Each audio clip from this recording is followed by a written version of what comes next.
right, so right now I'm going to do an Sbar just to kind of signify it's the end of my shift.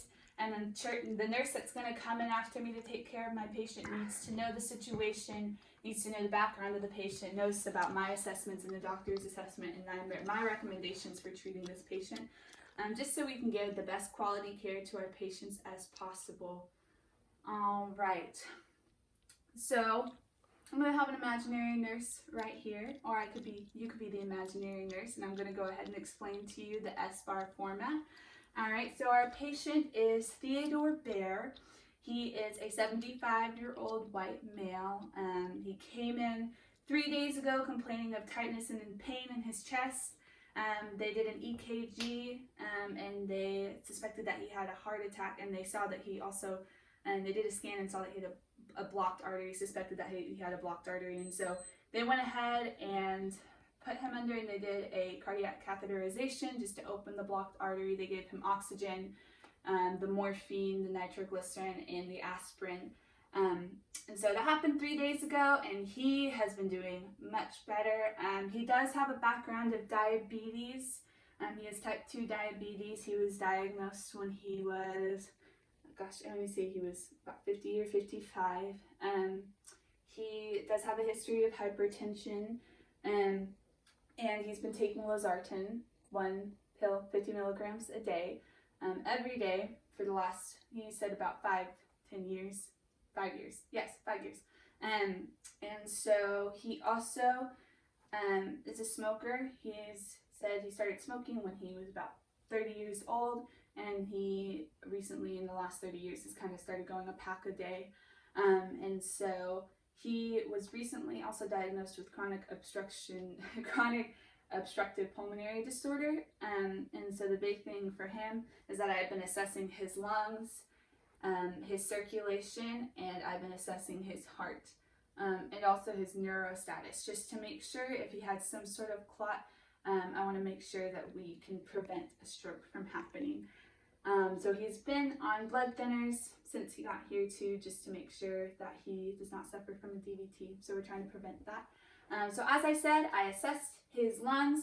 His respiratory rate has been between 14 and 16 breaths a minute. They've been regular, and I've listened to his lungs. There's no signs of wheezing or stridor or crackling. So, and he has been able to take his pills without any aspiration, so that's really good. Just place him in a high Fowler's position whenever you give him his medications. And I listened to his heart. There was no sound of a murmur. I've been checking his circulation. His cap refill has been less than 3 seconds. So that's been really good, and his EKGs have been ordered, and they've been back to the expected rhythm, and so that's really good.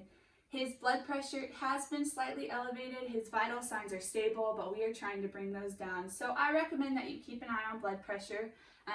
We are supposed to take his vital signs every 4 hours, and so make sure you're keeping an eye on the blood pressure. And the physician has it, if the systolic is over 130, or the diastolic is above 90, go ahead and notify him, because we want to keep the blood pressure down. As I said, do neurological assessments just to make sure that he's doing okay. His pupils are the same size and constrict regularly. I would continue to assess his skin. I assessed his skin when I gave him a bath, and he had no signs of he didn't have any signs of any pressure ulcers, but keep an eye on that and continue to check his legs for signs of a deep vein thrombosis. He also is on oxygen, just a little bit, 3 liters of oxygen, and so via nasal cannula.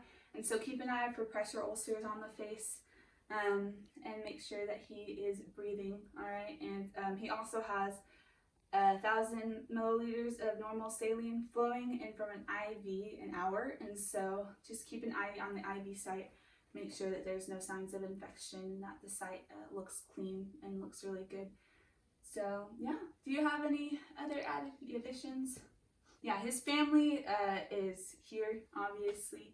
We want to make sure that we give them as much privacy as possible, but just go ahead and talk to the family as much as you can. And I gave him a bath and oral care and changed his linens like an hour ago. So you should be good on that. Do you have any questions for me? No. All right, perfect. Let's go to the next patient.